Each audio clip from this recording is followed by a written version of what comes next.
नमस्कार। UP PCS daily quiz में आपका हार्दिक स्वागत है। आज हम लोग आधुनिक इतिहास से संबंधित प्रमुख प्रश्नों को क्विज के रूप में देखने वाले हैं।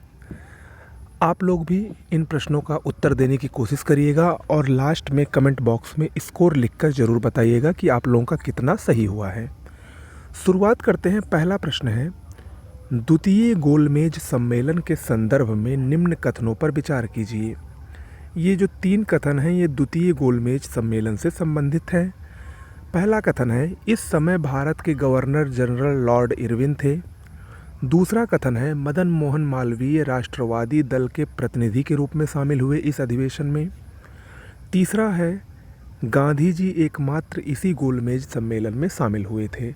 आपको नीचे ऑप्शन दिए गए हैं, बताना है कि कौन सा सही है। तो देखिए, इसमें ऑप्शन बी सही होगा। दूसरा और तीसरा सही है, पहला गलत है। पहला क्यों गलत है? क्योंकि इस समय भारत के गवर्नर जनरल लॉर्ड इरविन नहीं बल्कि लॉर्ड वेलिंगटन थे। व्याख्या में देखते हैं। देखिए, द्वितीय गोलमेज सम्मेलन के समय भारत के गवर्नर जनरल लॉर्ड इरविन के स्थान पर लॉर्ड वेलिंगटन को बनाया जा चुका था और बाकी जो दोनों कथन ऊपर वाले हैं वो दोनों सत्य हैं। तीनों गोलमेज सम्मेलन में भाग लेने वाले एकमात्र व्यक्ति भीमराव अंबेडकर थे, जबकि गांधी जी और कांग्रेस दोनों ने सिर्फ द्वितीय गोलमेज सम्मेलन में ही भाग लिया था। ओके, अगला प्रश्न है, वह पूर्व में पेशे से डॉक्टर थे लेकिन उन्होंने आधिकारिक रूप से कांग्रेस का इतिहास लिखा। यह व्यक्ति कौन थे? इन चारों में से आपको बताना है कि ये किसके बारे में कहा जा रहा है। तो ये पट्टाभी सीतारामैया के बारे में कहा जा रहा है। ऑप्शन ए इसमें सही होगा। देखते हैं। देखिए, पट्टाभी सीतारामैया ये व्यवसाय से चिकित्सक थे, यानी ये एक चिकित्सक थे। स्वदेशी आंदोलन के दौरान इन्होंने राजनीति में प्रवेश किया और आंध्र प्रदेश में राजनीतिक क्षेत्र में प्रमुख नेता बन गए। इन्होंने जन्मभूमि नामक पत्र भी निकाला। 1948 में कांग्रेस के अध्यक्ष भी बने। इन्होंने कांग्रेस का इतिहास नामक पुस्तक भी लिखी थी, जो कांग्रेस का आधिकारिक इतिहास था। तो ये बहुत ही महत्वपूर्ण सब बातें हैं। इसको आप लोग नोट भी करते चलिए या ऐसे ही पढ़ लीजिए और अपने दिमाग में इसको बैठा लीजिए, जिससे कि आने वाली परीक्षाओं में हो सकता है प्रश्न आ जाए तो मिस्टेक ना हो। ओके, अगला, निम्न में से किसके संस्थापक मास्टर सूर्यसेन हैं? मास्टर सूर्यसेन ने इन चारों में से, अगर आप लोगों को पता होगा तो IRA, जिसको इंडियन रिपब्लिकन आर्मी कहा जाता है, उसकी स्थापना मास्टर सूर्यसेन ने की थी। देखते हैं। देखिए, मास्टर सूर्यसेन ने 1930 में इंडियन रिपब्लिकन आर्मी की स्थापना की थी।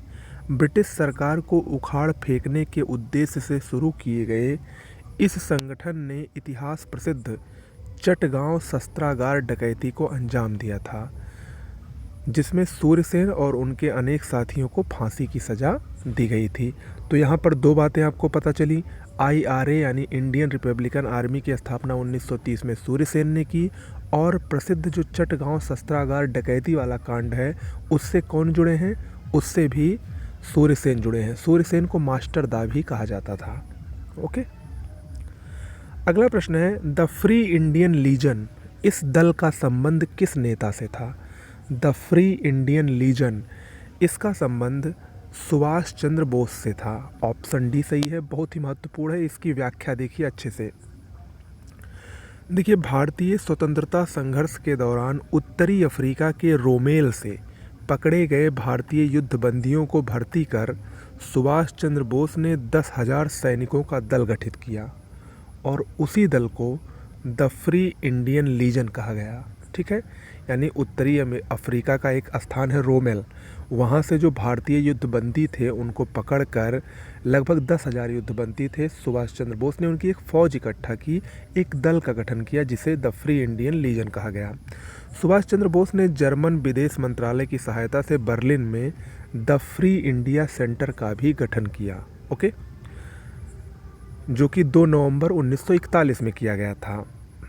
इसके अलावा अक्टूबर 1948 को सिंगापुर के कैथे हॉल में एक विशाल जनसभा में बोस ने आज़ाद हिंद की अस्थायी सरकार बनाने की घोषणा भी की। वह इस सरकार के राष्ट्रपति, प्रधानमंत्री और सेना अध्यक्ष तीनों थे। वित्त विभाग AC चटर्जी को, प्रचार विभाग SA अय्यर को और महिला संगठन लक्ष्मी स्वामीनाथन को सौंपा गया। तो ये सुभाष चंद्र के प्रमुख कार्य थे, सुभाष चंद्र बोस के, जो कि परीक्षा में आ सकते हैं। ओके, अगला प्रश्न है, गांधी जी द्वारा प्रारंभ किए गए व्यक्तिगत सत्याग्रह के दूसरे सत्याग्रह कौन थे? देखिए, गांधी जी ने 1940 में अपना एक सत्याग्रह शुरू किया था, व्यक्तिगत सत्याग्रह जिसको कहा गया। इसके जो पहले सत्याग्रही थे वो विनोबा भावे थे, आप सभी लोग जानते हैं, लेकिन इसके दूसरे सत्याग्रही पंडित जवाहरलाल नेहरू थे। ऑप्शन ए इसमें सही होगा। देखते हैं इसको। महात्मा गांधी ने 17 अक्टूबर 1940 को व्यक्तिगत सत्याग्रह आंदोलन शुरू किया। इस आंदोलन के प्रथम सत्याग्रही विनोबा भावे थे, जिन्होंने पवनार में सत्याग्रह शुरू किया। व्यक्तिगत नाम से ही पता चल रहा है कि सिर्फ एक लोग बस शांति से सत्याग्रह करते थे, जिन्हें अंग्रेज सरकार द्वारा गिरफ्तार कर लिया गया। विनोबा भावे को गिरफ्तार करने के बाद दूसरे सत्याग्रही पंडित जवाहरलाल नेहरू थे, तीसरे सत्याग्रही ब्रह्मदत्त थे। तो तीनों याद कर लीजिएगा। 17 दिसंबर 1940 को गांधी जी ने इस सत्याग्रह को स्थगित कर दिया था। ओके, अगला प्रश्न है, आधुनिक भारत में स्थापित प्रथम राजनीतिक संस्था किसको माना जाता है? देखिए, प्रथम राजनीतिक संस्था, प्रथम राजनीतिक संगठन अगर हम बात करें तो वो थी land holders society. Land holders society, ठीक है। लैंड होल्डर्स सोसाइटी की स्थापना 1838 में, मोस्ट इम्पॉर्टेंट है, बहुत बार परीक्षा में आया है, 1838 में कोलकाता में हुई थी। द्वारिकानाथ टैगोर ने की थी। यह भारत का प्रथम राजनीतिक संगठन भी माना जाता है। इसकी स्थापना जमींदारों द्वारा जमींदारों के हितों की रक्षा करने के लिए की गई थी। मोस्ट इम्पॉर्टेंट है, ये याद रखिएगा। अगला, 1857 के विद्रोह और उनसे संबंधित नेताओं के संदर्भ में कौन सुमेलित नहीं है? देखिए, इसमें 1857 के जो विद्रोह हुआ था उसमें किस स्थान पर किसने नेतृत्व किया था? तो बेगम हजरत महल ने लखनऊ में नेतृत्व किया था, लियाकत अली ने इलाहाबाद में किया था, वजीर अली खान ने गोरखपुर में नहीं किया था। वजीर अली खान ये वाराणसी में इन्होंने नेतृत्व किया था। ये तो यही गलत है, जबकि देवी सिंह ने मथुरा में किया था। हालांकि आप लोग बहुत से जो इम्पोर्टेंट है उन्हीं को जानते हैं, जैसे असम में मनीराम दत्त ने किया, या अहमदुल्ला फैजाबाद में, तात्या टोपे, नाना साहब कानपुर में, रानी लक्ष्मीबाई झांसी में। इन सब को आप जानते हैं, जबकि इनको भी जानना चाहिए। परीक्षा में इस समय जो ट्रेंड चल रहा है वो कुछ भी पूछ सकता है। तो वजीर अली खान ने गोरखपुर में नहीं बल्कि वाराणसी में किया था। अब बात आती है कि गोरखपुर में किसने किया था? तो गोरखपुर में इस विद्रोह का नेतृत्व गजाधर सिंह ने किया था। याद रखिएगा, गोरखपुर में गजाधर सिंह और ये वजीर अली खान ने वाराणसी में नेतृत्व किया था। ठीक है, अगला प्रश्न है, निम्न में से किसने कहा था कि बंगाल विभाजन हमारे घाव पर नमक की तरह है? बंगाल विभाजन आप सभी को पता होगा, 1905 में बंगाल की जो एकता थी, राष्ट्रवादी शक्ति थी, उसको टुकड़े टुकड़े करने के लिए कांग्रेसों ने एक चाल चली और बंगाल को 2 घंटों में बांट दिया। एक तरफ मुस्लिम को कर दिया, एक तरफ हिंदू को कर दिया। और इसी को लेकर गोपाल कृष्ण गोखले, ऑप्शन सी, इन्होंने कहा था कि बंगाल विभाजन हमारे घाव पर नमक की तरह है। देखिए, अंग्रेज़ों ने बंगाल में उदय हो रहे राष्ट्रवाद को कमज़ोर करने के लिए 1905 में बंगाल का विभाजन कर दिया, जिस पर प्रतिक्रिया देते हुए उदारवादी नेता गोपाल कृष्ण गोखले ने इसे घाव पर नमक की भांति बताया था। और ये जो बंगाल विभाजन हुआ था, आप सभी लोगों को पता है, लॉर्ड कर्जन उस समय भारत के गवर्नर जनरल थे, याद रखिएगा। अगला है, दादा भाई नौरोजी के धन निष्कासन सिद्धांत को भारतीय राष्ट्रीय कांग्रेस द्वारा कब स्वीकार किया गया? मोस्ट इम्पॉर्टेंट प्रश्न है। धन निष्कासन का सिद्धांत किसने दिया था? दादा भाई नौरोजी ने दिया था। उसको भारतीय राष्ट्रीय कांग्रेस ने 1896 में स्वीकार किया था। ऑप्शन ए सही है। अब इसकी व्याख्या थोड़ा ध्यान से देखिए। देखिए, दादा भाई नौरोजी के धन निष्कासन के सिद्धांत को भारतीय राष्ट्रीय कांग्रेस ने 1896 के कलकत्ता अधिवेशन में स्वीकार किया था। और देखिए, 1896 का जो कलकत्ता अधिवेशन है वो एक मायने में और बहुत ही महत्वपूर्ण है, क्योंकि इसी अधिवेशन में पहली बार भारत का जो राष्ट्रीय गीत है वंदे मातरम वो गाया गया था, बंकिम चंद्र चटर्जी द्वारा लिखित है। वो 1896 में ही गाया गया था कलकत्ता अधिवेशन में। ओके, तो इसी में धन निष्कासन के सिद्धांत को भारतीय राष्ट्रीय कांग्रेस ने स्वीकार किया। भारत में ब्रिटिश शासन के समय भारतीय उत्पाद का वह हिस्सा जो जनता के उपभोग के लिए उपलब्ध नहीं था तथा राजनीतिक कारणों से जिसका प्रवाह इंग्लैंड की ओर हो रहा था, जिसके बदले में भारत को कुछ नहीं प्राप्त हो रहा था, उसे आर्थिक निकास या धन निष्कासन की संज्ञा दी गई।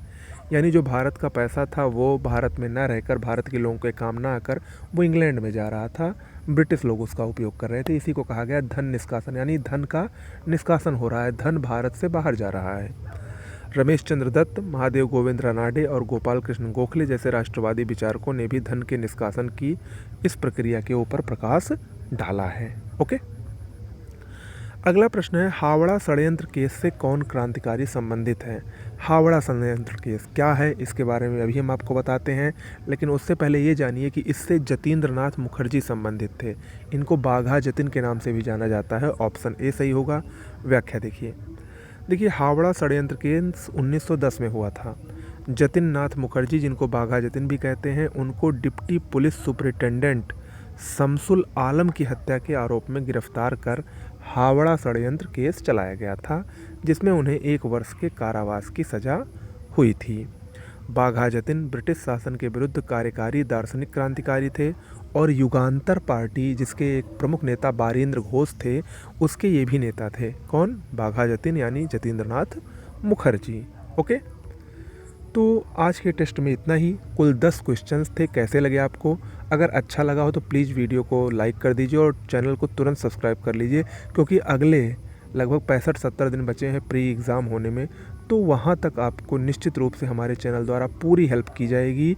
और यहाँ पर आप लोगों को एक बात और बताना चाहता हूँ, हमारे चैनल पर कंप्लीट PDF नोट्स उपलब्ध है, आप चाहें तो उसको ज़रूर ले लीजिए। नमस्कार।